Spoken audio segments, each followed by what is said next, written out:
students, standard 8. In chemistry, we are learning chapter number 5, that is coal and petroleum. In last session, we discussed about one of the important natural resource which is exhaustible, and that is the coal. Coal was used as fuel in the home also for cooking, and in the earlier times, as we know that it was used in railway engines to produce the steam, so that the steam engines can be operated with it. Then we also learn that why it is called fossil fuel also, because it was made from the remains of the living organisms like plants, vegetation. And million years ago, the earth was full with the dense forests, and then due to some natural processes like flooding or earthquake, they were buried, and then due to the absence of air and depositing the layers of dust and rocks, they were under high pressure and high temperature. So slowly by the process of carbonization, they turn into coal. Then we also talked about the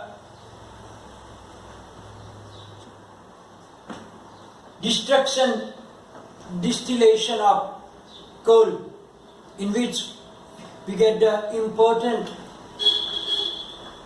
products like coke, coal tar and coal gas. Now, in this session we are going to learn about another very important exhaustible natural resource, and that is the petroleum. This petroleum is a natural resource which contains so many important components. This word petroleum is made from the two different Greek words, that is the petro and oleum. The meaning of petro is the rock, petra is the rock, and oleum means oil. Why it is called petroleum? Because it is found between the rocks, between the layers of the rocks. So oil which is obtained from the rock, therefore it is known as petroleum.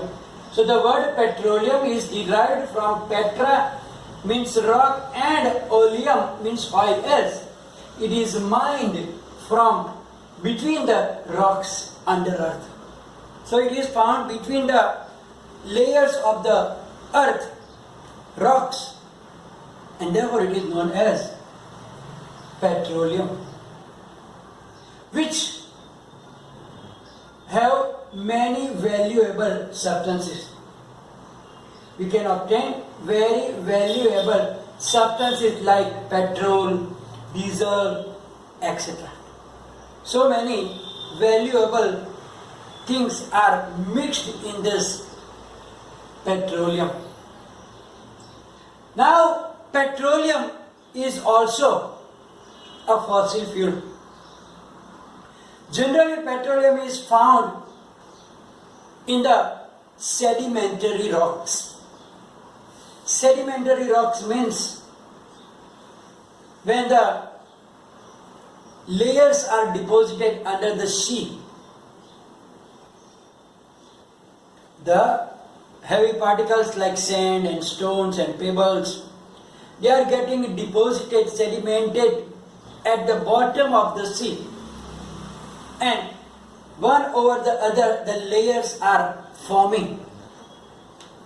And then what happens? The organisms, mainly the aquatic organisms which stay in the water, they were trapped between the layers.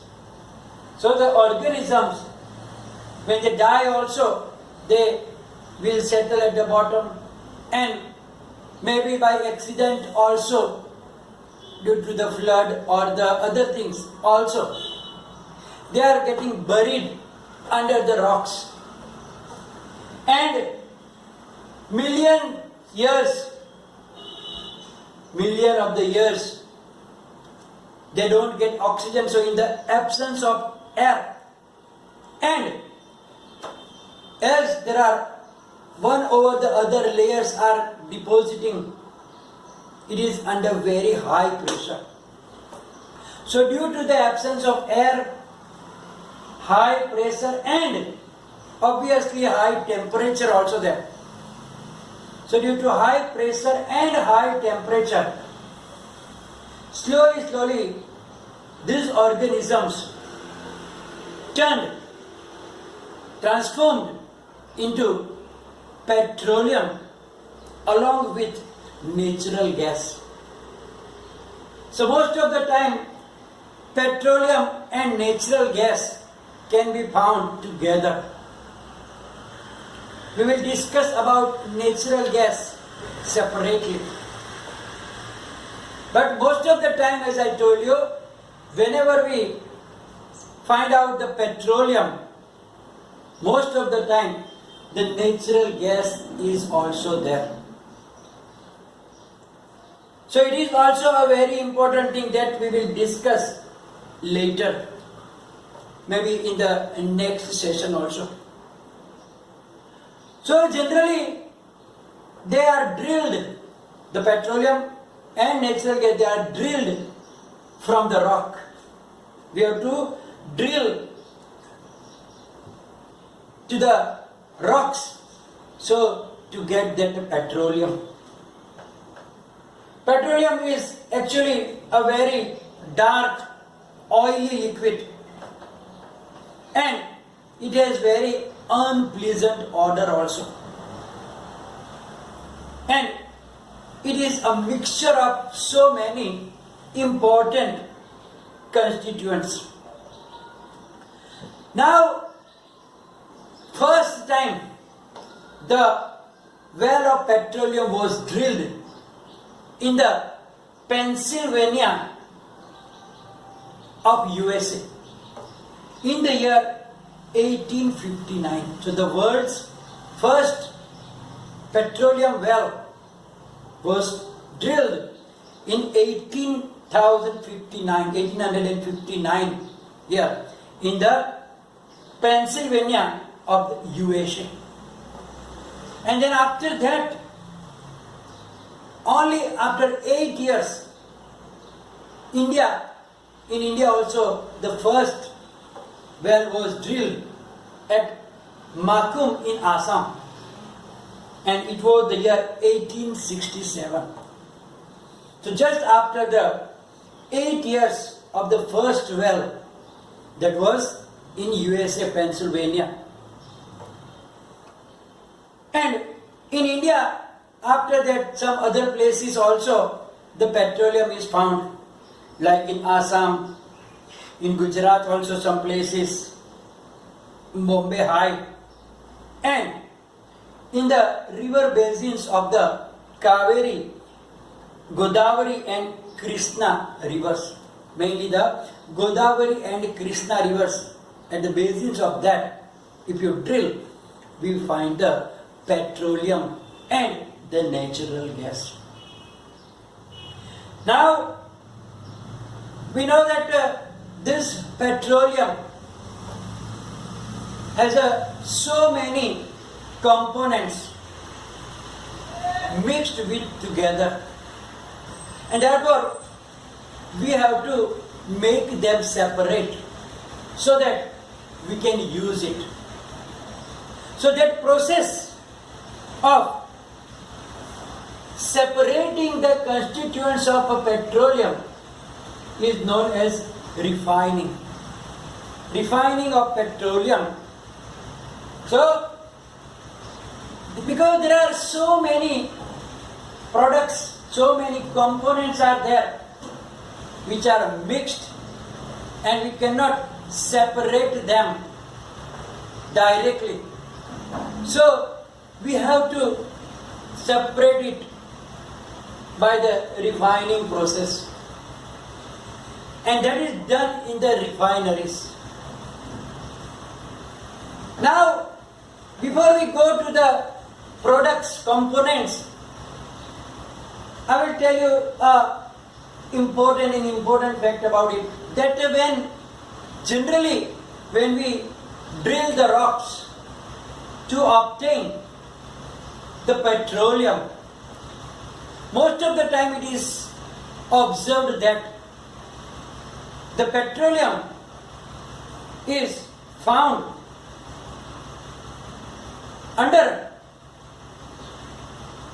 above the water. Means generally water is below the rocks of the petroleum. Why it is like that? Can you tell me about it? Because we know that oil is lighter than water, and therefore it makes upper layer, and therefore generally the water depositing is lower than the petroleum, and similarly the gas also. Now I can show you the picture also here, in which you can see that when we drill the well, then here you will get that petroleum, and then you will get water. So by drilling them you will find the petroleum. Now that is done in a special factories which are known as petroleum refinery. And in these refineries there are some special types of machines are there, and in which the different components of the petroleum are getting separated, and that is known as petroleum refinery. Now this petroleum refinery separates all the important constituents that are very, very useful for us. Now, how do they separate this mixture?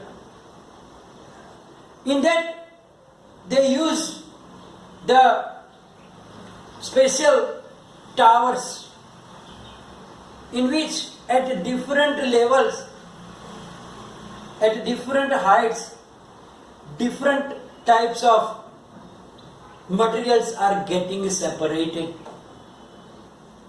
And by this way, one by one, the different constituents are getting separated.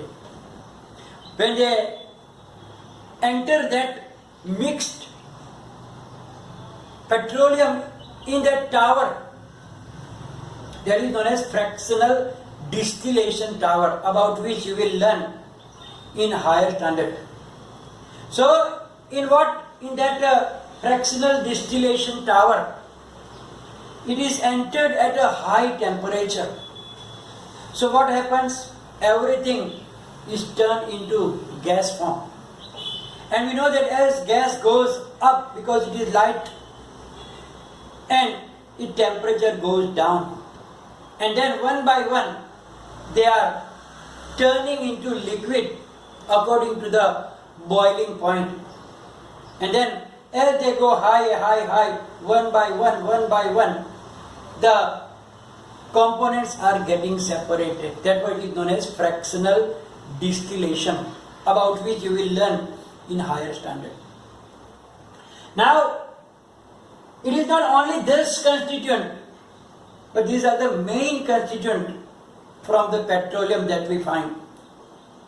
There are many more, but about that and how, at which temperature, what is the number of carbon atoms, in detail you will learn that in higher standards. So here are the main constituents of the petroleum, and their uses are mentioned. But not only this, there are so many more also constituents. The first is LPG, that is the liquefied petroleum gas, which is in the liquid form that we use in the cylinders for cooking, as a cooking gas.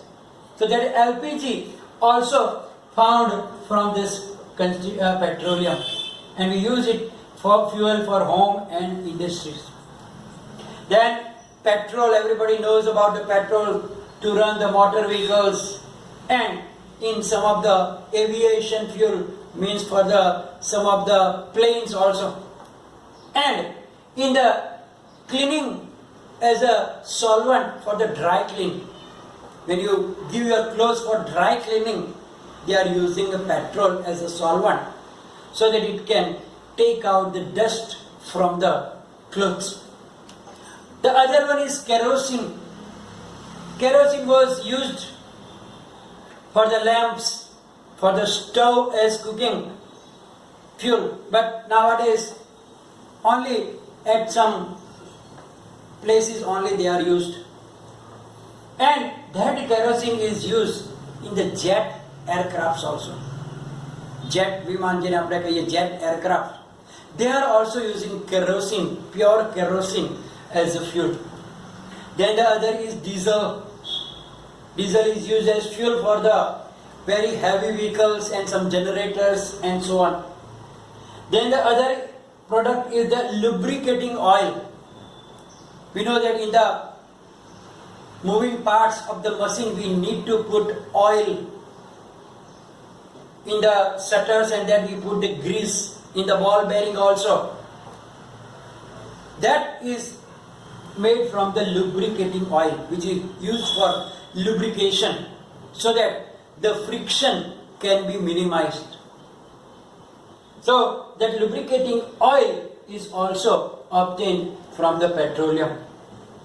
Then the paraffin wax, and that wax is used for making the candles and some ointments and Vaseline. That is all made from this paraffin wax, which is also obtained from the petroleum. And the bitumen is used in the paints and surfacing. Now, petroleum, as I told you, is a very, very important mixture. And its importance is just like our gold. Therefore, it is also known as black gold. Petroleum is known as black gold. Why? Because so many useful substances are obtained from them. They are also known as petrochemicals. Those things who are obtained from the petroleum are known as petrochemicals. And they are very, very useful to make the fibers, polythene, man-made plastic, hydrogen gas, etc., etc., etc. Then the fertilizers. So, due to this great commercial importance, it is known as black gold also. Now here we are going to finish today's session and about natural gas and some other important facts that we have to remember in the next session. Now it will be followed by the PDF file. You have to write down in the notebook, and if any confusion, write down in the comment section. Thank you very much.